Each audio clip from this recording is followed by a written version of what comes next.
Okay, சரிங்க sir, பண்ணிடலாம் sir, ஒரு பிரச்சனையும் இல்லை. ஓகே சார், வச்சிடுறேன்.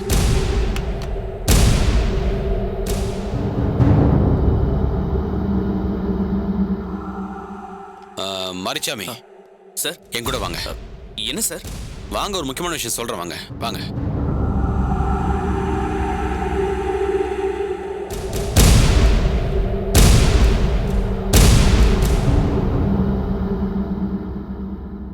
சொல்லுங்க சார். அந்த தொழிலதிபர் சொந்தக்காரங்க மேல ஒருத்தர் கேஸ் கொடுத்தாங்கல்ல நேத்து. ஆமா சார், ஈவ்டீசிங் கேஸ். அந்த கேஸை போட வேண்டாம். என்ன சார் சொல்றீங்க? புரியலையா? கேஸை ஃபைல் பண்ண வேண்டாம்னு சொல்றேன். அது எப்படி சார்? ஏன்? இல்ல சார், அது ஒரு ஈவ்டீசிங் கேஸ். எனக்கு நீ கேஸை பத்தி சொல்லி தரியா? எனக்கு தெரியாதா ஈவ்டீசிங்னு? அந்த தொழிலதிபர் இப்பதான் ஃபோன் பண்ணாரு, ஒரு அமௌண்ட் கொடுத்துறேன்னு சொன்னாரு. அதனால நம்ம இந்த கேஸை போட வேண்டாம், சரியா? ஏன் சார், கேஸ் கொடுத்தவங்க வந்து கேட்டாங்கன்னா? அதெல்லாம் வரமாட்டாங்கய்யா. இல்ல சார், அவங்க பாவம் சார். யோ, அவங்களாம் படிக்காதவங்கய்யா. யாரோ ஒருத்தர் கூட்டு வந்து கேஸ் கொடுத்துருக்காங்க. இதுக்கப்புறம்லாம் திரும்ப வந்து ஃபாலோ பண்ண மாட்டாங்கய்யா. சார், படிக்காதவங்களுக்கு நாம தானே சார் பாதுகாப்பு கொடுக்கணும். என்ன பாதுகாப்பு கொடுக்க போற? டெய்லி அந்த வீட்டுக்கு முன்னாடி போய் பந்தோபஸ்துக்கு நிக்க போறியா? இல்ல அந்த பொண்ணு கூடவே தெரிஞ்சு பாதுகாப்பு கொடுத்துருவியா? சுத்த விவரம் புரியாத ஆளா இருக்க. அப்படி இல்ல சார், அது வந்து சும்மா வந்து போயின்லாம் என்கிட்ட சொல்லிட்டு இருக்காத. ஒரு கான்ஸ்டபிளை கூப்பிட்டுக்க, நேரா அவர் வீட்டுக்கு போ. அவர் ஒரு அமௌண்ட் கொடுப்பாரு, அதை வாங்கிட்டு இங்க வந்துரு. என்ன அமௌண்ட் சார்? அதா, இந்த கேஸை நம்ம வாபஸ் வாங்குறதுக்காக அவர் ஒரு அமௌண்ட் கொடுப்பாரு, அதை நீ வாங்கிட்டு வந்துரு. சார், அதெல்லாம் தப்பு சார். ஏய், என்னையா நீ பயங்கர நசையா இருக்க? ஏயா, வேற கிரகத்துல இருந்து இந்த ஊருக்கு வந்தியா நீ? இல்ல சார், நம்மளால முடிஞ்ச வரைக்கும் தான் வாங்கிட்டு இருக்கோம். அதுக்கு மேலதான் வரமாட்டேங்குதே. நானும் ஒரு டார்கெட் வச்சுதான் இந்த ஸ்டேஷனுக்கே வந்தேன். எவ்வளவு முயற்சி பண்ணி பாக்குறேன், அந்த டார்கெட்டை அச்சீவ் பண்ணவே முடியலையே. இல்ல சார், முடிஞ்ச வரைக்கும் நேர்மையா இருக்கலாம் சார். நீ நேர்மையா இருந்து தமிழ்நாட்டை காப்பாத்த போற. நீ ஒருத்த நேர்மையா இருந்தா எல்லாம் சரியாயிடுமா? இல்ல சார், எல்லாருமே நேர்மையா இருக்கணும்னு ஒவ்வொருத்தரும் நினைச்சா கூட போதும் சார். கொஞ்ச நாள்ல மாறிடலாம் சார். என்னையா நீ பொழைக்க தெரியாத ஆளா இருக்க? சின்சியாரிட்டிக்கு பேரு பொழைக்க தெரியாதவனா சார்? போயா வெங்காயம். இந்த மாதிரி சின்சியாரிட்டி, புண்ணாக்கு, பருத்தி கொட்டன்லாம் சொல்லிட்டு இருக்காத, புரியுதா? நேர்மையா இருந்து என்னத்தையா கிழிக்க போற நீ? உன்னை விட நேர்மையா நெஞ்ச நிமித்துக்கிட்டு இந்த யூனிஃபார்ம் போட்டவன் தான் நானும், தெரியுமா? இங்க நேர்மையா இருக்குதுன்னு சொன்னா அது ஒரு கெட்ட வார்த்தை. பிராக்டிகலா யோசி, அப்படி இருக்க முடியாதியா? என்ன சார் சொல்றீங்க? நாம யாருமே நேர்மையா இருக்கணும்னு ட்ரை கூட பண்ண மாட்டேங்கிறோமே. ட்ரை பண்ண மாட்டோம். ஏன்னா பாம்பு திங்கிற ஊருக்குள்ள நடுத்துண்டு நமக்குன்னு போய்கிட்டே இருக்கணும். எல்லாரும் நிர்வாணமா நின்றுகிட்டு இருக்கப்ப நீ மட்டும் கோமனை கட்டினா உன்னதான் பைத்தியக்காரன்னு சொல்லுவாங்க. பொழைக்க தெரிஞ்சுக்கையா, இந்த ஊர் இப்படிதான் இருக்கும். நாம தான் அதுக்கு தகுந்த மாதிரி மாறிக்கணும். இல்லனா உன்னை மாத்திடுவானுங்க. இன்னும் 6 மாசத்துக்குள்ள உன்கிட்ட இருக்கிற நேர்மையெல்லாம் இவனுங்க கழட்டி எடுத்துருவானுங்கய்யா. அப்புறம் அம்மா போச்சு ஐயோ போச்சு நம்ம தான் வயிற்றுல அடிச்சுட்டு இருக்கணும். 6 மாசம் வேஸ்டா விட்டுட்டோமே, அதுல சம்பாதிச்சிருக்கலாமேன்னு அப்ப தோணும். உனக்கு சீனியர் நான் சொல்றத கேளு. 6 மாசத்தை வேஸ்ட் பண்ணாத, அப்புறம் வர வேண்டிய பணம் எல்லாம் போயிடும். இல்ல சார், என்னால அதெல்லாம் பண்ண முடியாது. அதெல்லாம் பண்ண முடியாதா இல்ல வேலை பார்க்க முடியாதா? என்ன சார் மிரட்டுறீங்களா? இங்க பாரு, நீ பார்க்க சின்ன பையனா இருக்க, உனக்கு நிறைய ஃபியூச்சர் இருக்கு. இந்த நேர்மை, புண்ணாக்கு, புடலங்கன்னு பேசி அதெல்லாம் கெடுத்துக்காதையா. என்ன சார் இது? தப்பா வாழ்றதுக்கு இவ்ளோ அட்வைஸ் பண்றீங்க, நேர்மையா இருக்கிறதுக்கு ஒரு வார்த்தை கூட சொல்ல மாட்டேங்கிறீங்க. அட போயா, நீ இன்னும் நிறைய சினிமா பாப்பியா? அதான் இவ்வளவு கெட்டு போயிருக்க. கை சுத்தமா இருக்கிறவன் பொழைக்க தெரியாதவன். டிபார்ட்மெண்ட்டுக்கு விசுவாசமா இருந்தேன்னு வச்சுக்க, அது ஒரு நசை. இங்க இருக்கிறவங்களை அட்ஜஸ்ட் பண்ணிட்டேன்னா ப்ரமோஷன் பிடிச்சி போய்கிட்டே இருக்கலாம்யா. இல்லைன்னு வச்சுக்க, உன் சின்சியாரிட்டியோட சேர்த்து உன் போலீஸ் ட்ரெஸ்ஸையும் கழட்டி விட்டுருவானுங்க.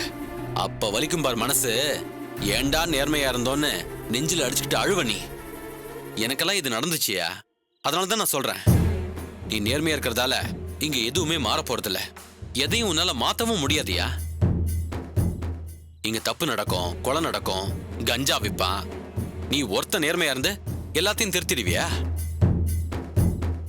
போயிட்டு எல்லாரும் மாதிரி இருக்க கத்துக்க போ. சாரி சார், நேர்மையா இருக்கிறது ஏதோ கொலை குத்த மாதிரி நீங்க ஃபீல் பண்றீங்க. நான் ரொம்ப ஆசைப்பட்டு இந்த வேலைக்கு வந்தேன் சார். அட்லீஸ்ட் இருக்க போற கொஞ்ச நாளாவது நான் நேர்மையாவே இருந்துட்டு போறேன். அதனால என் வேலையே போனாலும் சரி, இல்ல இதனால எனக்கு எந்த பிரச்சனை வந்தாலும் சரி, நேர்மையா இருந்துட்டு போனா மனசுல கொஞ்சம் சந்தோஷம் இருக்கும் சார். அப்ப நீ இந்த தொழிலதிபர் வீட்டுக்கு போக மாட்டேன், அப்படித்தானே? சாரி சார், நான் அந்த மாதிரி போலீஸா இருக்க விரும்பல.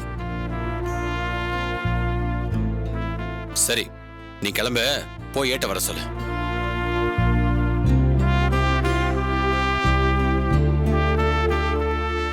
அண்ணா தம்பி. இன்ஸ்பெக்டர் கூப்பிடுறாரு. சரி தம்பி.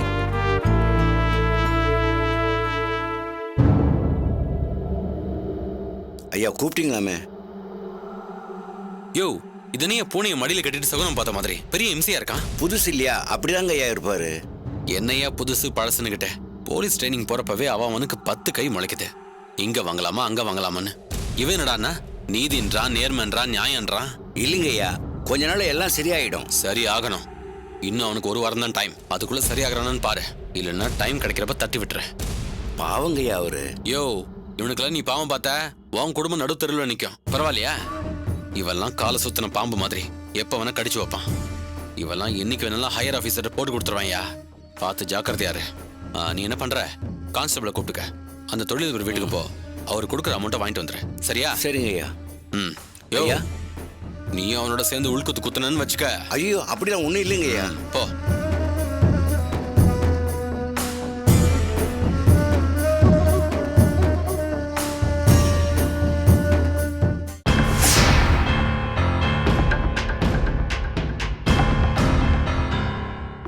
என்ன சொல்ற? சத்தியமா எனக்கு எதுவுமே தெரியாது கார்த்தி. உண்மையிலேயே ரொம்ப கஷ்டமா இருக்கு கவிதா. சஞ்சய் இவ்வளவு மோசமானவனா இருப்பான்னு நான் கொஞ்சம் கூட எதிர்பார்க்கல. ஏதோ அவன் எனக்கு எதிராக இருக்கான். தேன்மொழியோட என்னை சேர விட மாட்டான்றதுக்காக நான் இதை சொல்லலை. அவன் ஏதோ பிளான் பண்ணிட்டு இருக்கான். அன்னைக்கு உங்க அக்கா வீட்டுக்கார் வந்தப்போ நான் வேணும்னே உங்க தங்கச்சியை கடத்த போறேன்னு அவர்கிட்ட போட்டு விட்டுட்டான். அதையும் அவர் நம்பி போய் தேன்மொழி கிட்ட சொல்லிட்டாரு. ஆக்சுவலா அவர் எங்க 2 பேரையும் சேர்த்து வைக்க தான் வந்தாராம் கவிதா. எல்லாமே என் கையை விட்டு போயிடுச்சு.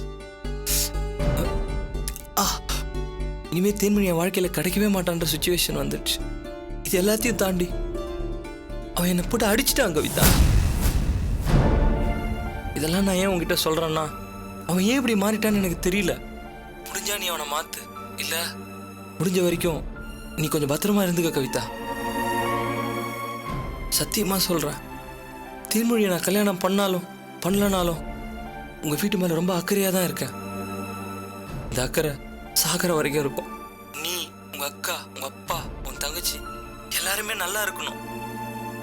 உங்க குடும்பத்தில் இருக்கவங்க எல்லாரும் நல்லா இருக்கணும்ன்றதுக்காக சொல்றேன். கவிதா, நீ கொஞ்சம் பத்திரமா இரு. கார்த்தி, என்னால இப்ப எதுவுமே பேச முடியாது. ஆனா நீ சொல்ற எல்லாமே எனக்கு புரியுது. எனக்கே இங்க நிறைய கசப்பான விஷயம் நடந்துட்டு இருக்கு. யோசிச்சு பார்த்தா ஏன்டா இந்த கல்யாணத்தை பண்ணிக்கிட்டோன்னு தோணுது கார்த்தி. ரொம்ப கஷ்டமா இருக்கு கார்த்தி. சொல்லி அழறது கூட ஆள் இல்ல தெரியுமா? என் வாழ்க்கை எங்க போய் முடிய போகுதுன்னு தெரியல. நடக்கிறது நடக்கட்டும்.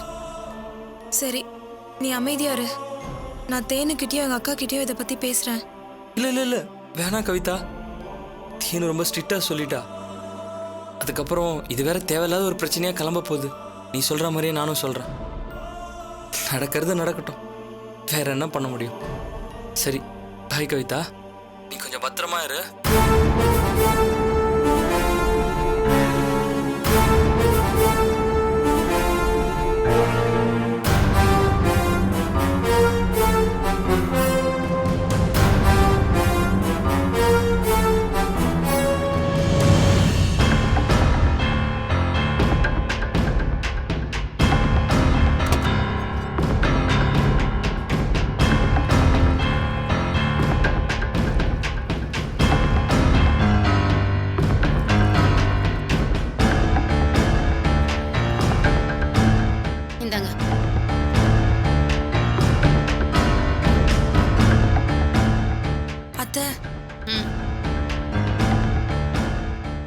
என்ன? ஒன்னும் இல்ல, சஞ்சய் வந்து கார்த்தியை போட்டு அடிச்சிட்டாராம். நல்லா அடிச்சானா? வேணும் அவனுக்கு. நீ என்ன இப்படி பாக்குற? இல்ல அத்த, கார்த்தி எந்த தப்பும் பண்ணலையா. ஓ, அப்ப ஏன் பிள்ளை தான் தப்பு பண்ணான்ல? இல்ல அத்த, தேன்மொழிக்கும் அவனுக்கும் ஏதோ பிரச்சனையை உண்டு. வாய் மூடு. என்ன பழக்கம் இது? நான் உன்கிட்ட ஏற்கனவே சொல்லிருக்கனா இல்லையா? நீ இந்த வீட்டு பொண்ணு, இந்த வீட்டுல இருக்கிறவங்களுக்கு மட்டும் தான் நீ சப்போர்ட் பண்ணி பேசணும்னு சொல்லிட்டு. யார் அவன்? எவ்வளவு தெருவுல போறவனுக்குலாம் சப்போர்ட் பண்ணி பேசிட்டு இருக்க?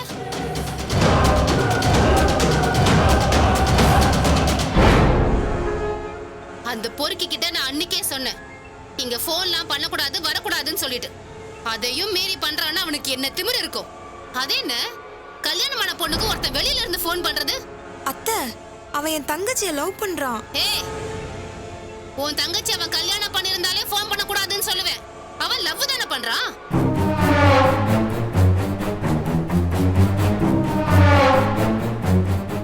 நான் திரும்ப திரும்ப சொல்றேன் கவிதா, இதுதான் உன் வீடு. சஞ்சய் உன் புருஷன். உன் புருஷனை தான் நீ பெருசா நினைக்கணும். உன் மாமனார் மாமியார் தான் முக்கியம்னு நினைக்கணும். அதை விட்டுட்டு வீதியில போறவனுக்குலாம் முக்கியத்துவம் கொடுத்துட்டு இருந்த எனக்கு கெட்ட கோவம் வந்துடும். எனக்கு சஞ்சய் அப்பவே போன் பண்ணி சொன்னான், அந்த கார்த்திக் பையில 4 சாத்து சாத்தணுமான்னு.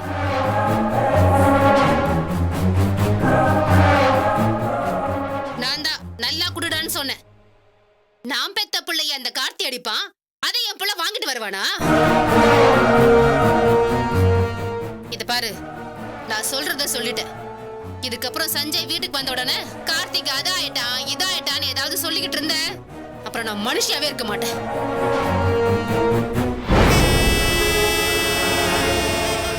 சஞ்சய் வருவான். அவன் வந்த உடனே இந்த மாதிரி மூஞ்சி தூக்கிட்டு நிக்காத. அவன் வந்தானா நீ முகத்தை தொடச்சுக்கிட்டு அவனை சாப்பிட வச்சு படுக்கவே. அனாவசியமா அடுத்தவங்களை பத்தி ஏதாவது கோல் மூட்டி விட்டுட்டு இருக்காத. அது சரியில்லை இது சரியில்லைன்னு ஏதாவது சொல்லிட்டு இருந்தீங்கன்னா அப்புறம் குடும்பம் விளங்காம போயிடும். அப்புறம் நல்லா இருக்காது, பாத்துக்க.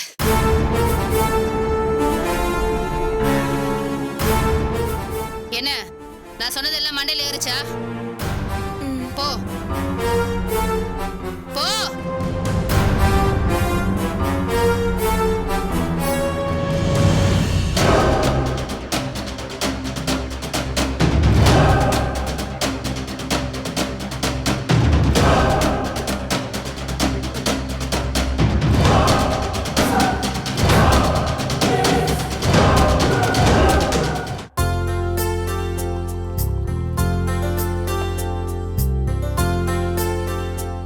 சித்தி, இந்தாங்க பால் சுடுது.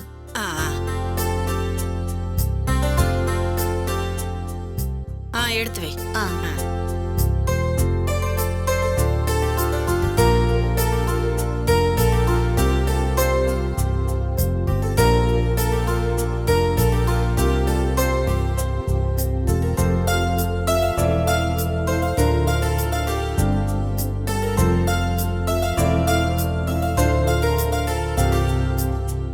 சூர்யா, என்ன நீ?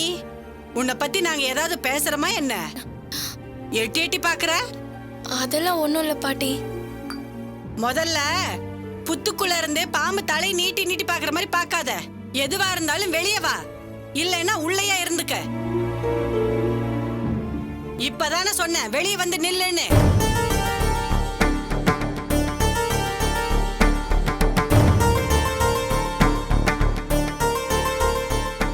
பொம்பளைங்கன்னா அடக்க ஒடுக்கமா இருக்கணும். இங்க என்ன நடக்குது, அங்க என்ன நடக்குது, அவங்க என்ன பேசுறாங்க, இவங்க என்ன பேசுறாங்கன்னு இப்படி எட்டி எல்லாம் பாத்துட்டு இருக்க கூடாது. பாட்டி, நான் அதுக்காக ஒண்ணும் பார்க்கல. வேற எதுக்காக பார்த்த? பாட்டி, சும்மாவே இருக்க மாட்டீங்களா? அண்ணன் வராருன்னு பாத்துட்டு இருந்தாங்க. ஆமாண்டி, உங்க நொண்ண வந்தானா நாங்க மடியில போட்டா கட்டி வச்சுக்கிறோம். வந்தானா அவன் பாட்டுக்கு உள்ள வரப்போறான். அண்ணி, நீங்க முதல்ல உள்ள போங்க. இந்த கிழவிக்கு எப்ப பார்த்தாலும் இதே வேலையா போச்சு. என்னடி ஆள் ஆளுக்கு என்ன விரட்டலான்னு பாக்குறீங்களா? பாட்டி, எல்லாத்துக்கும் குத்தம் சொல்லிட்டு இருந்தீங்கன்னா எனக்கே எரிச்சலா வருது. பாவம், அண்ணி மனசு எவ்வளவு கஷ்டப்படும். ஆமாண்டி, நீ பெரிய சுப்ரீம் கோர்ட் ஜட்ஜு, உடனே வந்து தீர்ப்பு சொல்லிடுவ. அவங்க கேக்குறதுல ஒரு இது இருக்குல்ல. சும்மா சும்மா வந்து எட்டி பாத்துக்கிட்டு இருந்தா வந்தவனை நாங்க என்ன புடிச்சு வச்சுக்கிட்டா இருக்கோம்? எப்ப பாரு ஏதாவது ஒரு பிரச்சனை பண்ணிக்கிட்டே இருக்க வேண்டியது. சேச்சே, எப்ப பார்த்தாலும் சண்டை சண்டை சண்டை தானா? ஏன் இப்படி அடிச்சுக்கிறீங்க? அதை என்ன கேட்டா எப்படி? உங்க பொண்ணுகிட்டயே கேளுங்க. என்ன ஷாலினி இது? இதோ பாட்டி உட்கார்ந்துட்டு இருக்காங்களே, அவங்க கிட்ட கேளுங்க. அட, என்ன இது? ரிலே ரேஸ் ஓடுறப்ப கையில இருக்கிற குச்சியை மாத்தி விடுற மாதிரி ஆள் ஆளுக்கு சுத்தி வந்து கடைசியில எங்கிட்டயே என்னன்னு கேப்பீங்க போல இருக்க. அது ஒண்ணும் இல்லப்பா, எல்லாம் வழக்கம் போலதான். அண்ணியை எப்ப பாரு பாட்டி திட்டிட்டே இருக்காங்க.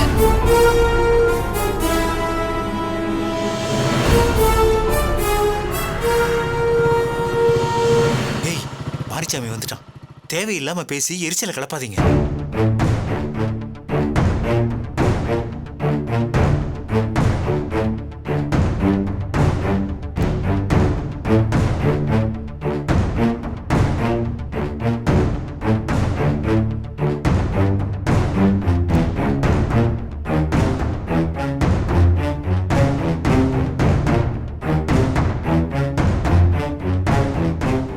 என்னப்பா மாரிஸ், இங்கேயே உட்காந்துட்ட?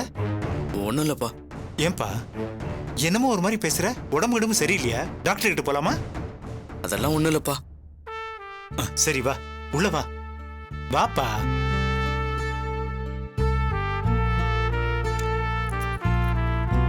வா.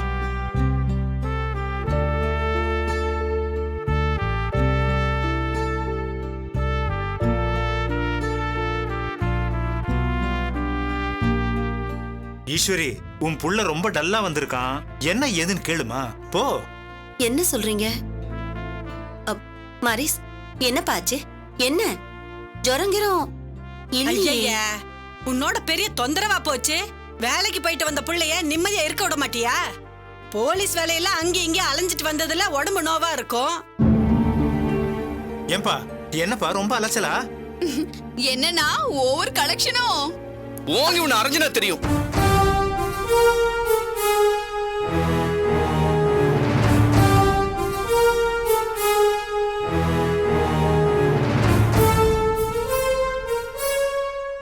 மாரிஸ், ஏன்டா இப்படி எல்லாம் நடந்துக்கிற? நீ ஒரு லட்சியத்தோட வேலைக்கு சேர்ந்திருக்கன்னு அவளுக்கு தெரியாதா என்ன? ஏதோ சும்மா விளையாட்டுக்கு பேசினா அதுக்காக நீ இவ்ளோ கோவப்படுற? அவ்வளவு பெரிய பொண்ணா கைய உங்கிட்ட அடிக்க வேற போற? அம்மா, நீங்களும் ஏமா என்ன டார்ச்சர் பண்றீங்க? சொல்லுவப்பா, சொல்லுவ. இப்ப நான் பேசுறது எல்லாமே உனக்கு டார்ச்சரா தான் தெரியும். ஏமா இப்படி பண்றீங்க? எனக்கு இந்த வேலைக்கு போகணுமா வேணாமான்னு இருக்கு. நாளையில இருந்து நான் அந்த வேலைக்கே போகல. போதுமா? என்னங்க இவன்?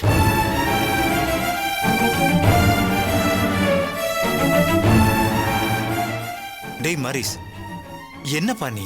இதெல்லாம் ரொம்ப தப்பு. உனக்கு உங்க அம்மா மேல கோபம்னா வேற எதையாவது சொல்லு. அதுக்காக வேலைக்கு போக மாட்டேன்னு சொன்னா என்னப்பா அர்த்தம்? சத்தியமா என் மனசார சொல்றேன்ப்பா, அம்மா மேல எனக்கு எந்த கோபமும் இல்ல. என்னப்பா சொல்ற? பிடிக்கலப்பா. நான் எவ்வளவு பெரிய கனவோடு இந்த வேலைக்கு போனேன். நான் கற்பனை பண்ணி வச்சிருந்த போலீஸே வேறப்பா. அந்த போலீஸா தான்ப்பா நான் இருக்க முடியும். இந்த ஸ்டேஷன்ல இருக்கிற போலீஸ் மாதிரி என்னால இருக்க முடியாதுப்பா.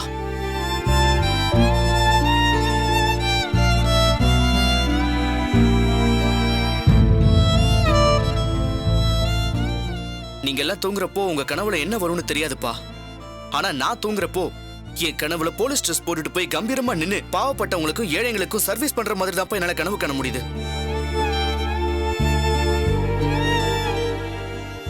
என்னால கனவு உலகத்துல மட்டும்தான்ப்பா அப்படி இருக்க முடியுது. நிஜ வாழ்க்கையில அப்படி இருக்க முடியலப்பா. யாருப்பா அப்படி சொன்னா? நீ நேர்மையா இருக்கணும்னு ஆசைப்படுற பத்தியா? அதுக்கே நாங்க எல்லாரும் பெருமைப்படுறோம். ஏன் உன்னால அப்படி இருக்க முடியாதுன்னு நினைக்கிற? முடியாதுப்பா, நிஜத்துல அது முடியாது. வேலைக்கு சேர்ந்த 4-5 நாள்லயே இந்த போலீஸ் வேலை வெறுத்து போச்சுப்பா. ரிசைன் பண்ணிட்டு வேற எந்த வேலை வேணா பார்க்கலாம்னு தோணுது. இங்க பாரு மாரிஸ், அத நீயா முடிவு பண்ணா எப்படிப்பா? உனக்கு என்ன பிரச்சனை? ஸ்டேஷன்ல உனக்கு மேல இருக்கிறவங்க உனக்கு தொல்லை கொடுக்குறாங்களா? ஆமாப்பா, இன்ஸ்பெக்டர் லஞ்சம் வாங்குறாரு. என்னைய போய் வாங்கிட்டு வான்னு சொல்றாரு. என்னால எப்படிப்பா வாங்க முடியும்? என்ன மாரிஸ், உன்னை நான் எவ்வளவு பெரிய ஆளா நினைச்சுக்கிட்டு இருக்கேன். நீ இவ்வளவுதானா?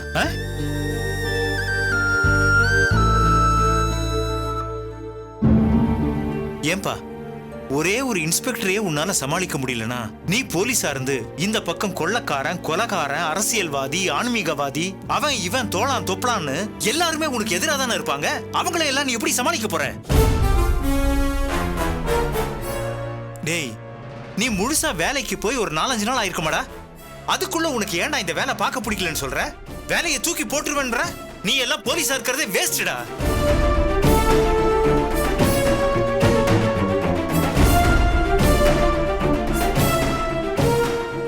இத பாரு, நீ கனவுல பார்த்த அதே போலீஸ் ஆபீசரா கம்பீரமா நிஜத்திலையும் நின்னு ஜெயிச்சு வரணும். அதை விட்டுட்டு இன்ஸ்பெக்டர் அத பண்றாரு, இத பண்றாரு, ஏட்டு அத பண்றாரு, இத பண்றாரு, அதனால நான் போலீஸ் வேலைக்கு போகலன்னு சொல்றது நல்லாவா இருக்கு? இத பாரு, இந்த மாதிரி சின்ன சின்ன பிரச்சனைக்கெல்லாம் உன் லட்சியத்தை விட்டுட்டேன்னா உன் லட்சியத்தை நீ அப்புறம் எப்படி சாதிக்க முடியும்? நீ முதல்ல இந்த சின்ன குழந்தைங்க மாதிரி கம்ப்ளைண்ட் பண்றதை விட்டுட்டு ஒரு போலீஸா இரு. இப்பவும் சொல்றேன், நான் உனக்கு அப்பாவா இருக்கிறப்ப அப்பாவா இருந்திருக்கேன், ஃப்ரெண்டா இருக்கிறப்ப ஃப்ரெண்டா இருந்திருக்கேன். நீ எனக்கு அப்பா மாதிரி அட்வைஸ் பண்றப்ப நான் புள்ள மாதிரி கை கட்டி நின்னு கேட்டிருக்கேன்.